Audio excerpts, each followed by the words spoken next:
Dobrý večer.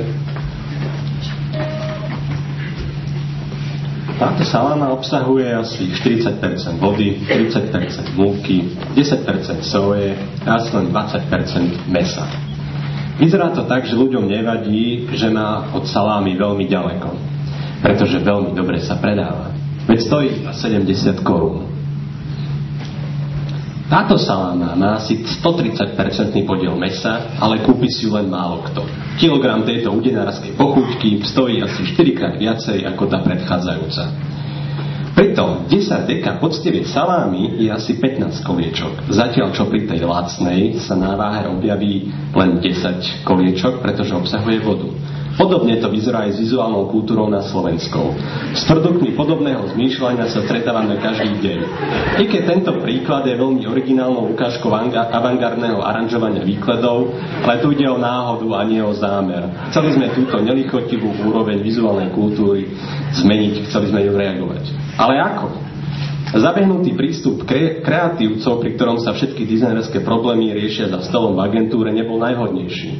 Našou pohnutkou bolo navštíviť ľudí, ktorí agentúry nevyhľadávajú, ktorí si ich služby nemôžu dovoliť. Keď nejdú oni ku nám, musíme ísť my za nimi. V lete sme umýli prenajatého Karola, namiesto opalovacieho krému a plávacích úborov sme zbalili notebooky.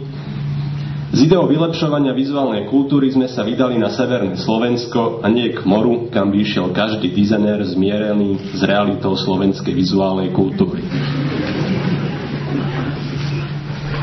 Na to všetko sme museli nájsť finančné prostriedky. Existuje mnoho grantových programov, ale nepodarilo sa nám nájsť žiaden zameraný na grafický dizajn. Stačilo, aby sme zámer zlepšovať vizuálnu kultúru trochu preformulovali a rozšírili o neformálne vzdelávanie a pomoc nevyhodeným skupinám. Peniaze sme dostali z grantového programu Mládež. Vybavení finančnou podporou sme sa pod heslom Vy platíte, my kempujeme vydali na cestu. To sme ešte netušili, že naša zidealizovaná dovolenka na kolesách sa zmení na pracovný tábor s notebookom na kolenách. Asi 200 kilometrov od Bratislavy sme sa zastavili v obci Zádubne v Žiline v detskom krízovom centre Náruč. Centrum sa venuje deťom z problémových rodín a poskytuje im útočisko. Po krátkej exkurzii v centre nám bolo jasné, že v centre bolo vo vizuálnej kríze a potrebuje odbornú pomoc. Práce bolo neúrekom. Za 3 dní sme zvládli urobiť skoro všetko, čo bolo na tabuli napísané.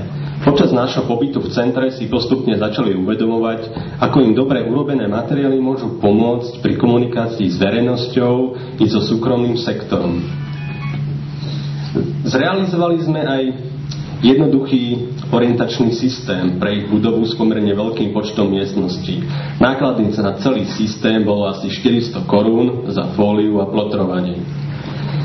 Po našom odchode si Náruč postupne nechávala vytlačiť materiály, ktoré sme im navrhli.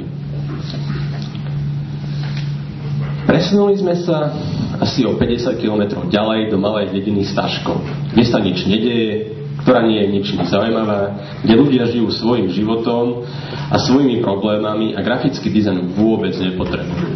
Skôr ako naša dodávka plná dizajnérov, ich zaujímala dodávka s lacnou zeleninou. Najväčší problém obecného úradu bola obecná tabula, ktorá už kapacitne nevyhovovala množstvu oznamov. Bolo potrebné navrhnúť novú, väčšiu a krajšiu. Starosta zavolal miestneho stolára, aby s nami prekonzultoval realizáciu novej nástenky. Propagáciu miestneho futbalového turnaja riešila lokálna reklamná agentúra, ktorá materiály na tému dedinský futbal tlačila na neprimerane drahý luxusný papier. Tak sme navrhli plagát aj vstupenku v tvare podpivníka, ktoré sa dá vyrobiť lacnejšie a lepšie komunikuje s dedinským prostredím. Po Staškove sme sa presunuli do dediny Súlov. Starosta mal iba jednu konkrétnu požiadavku.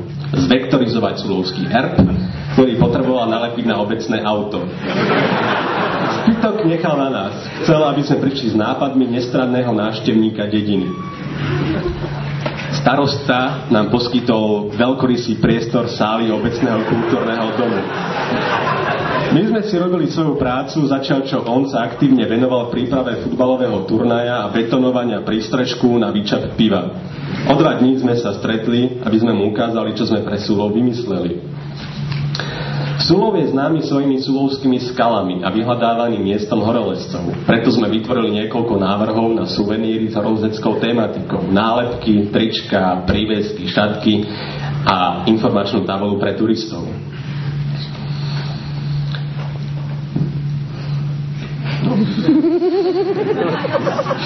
Dôsledok nášho výletu bol väčší ako len naše vizuálne uspokojenie. Priniesli sme dizajn tam, kde predtým nebol, tam, kde o ňom nevedeli a tam, kde naozaj pomohol.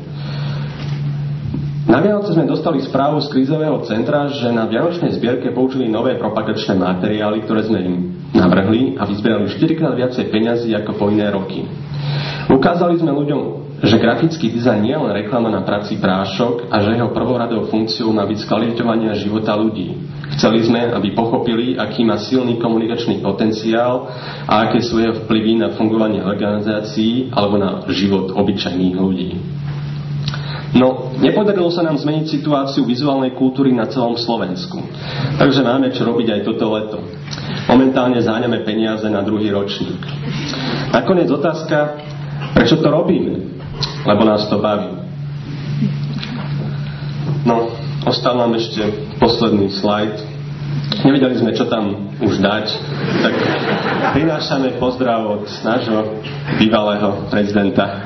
Ďakujem.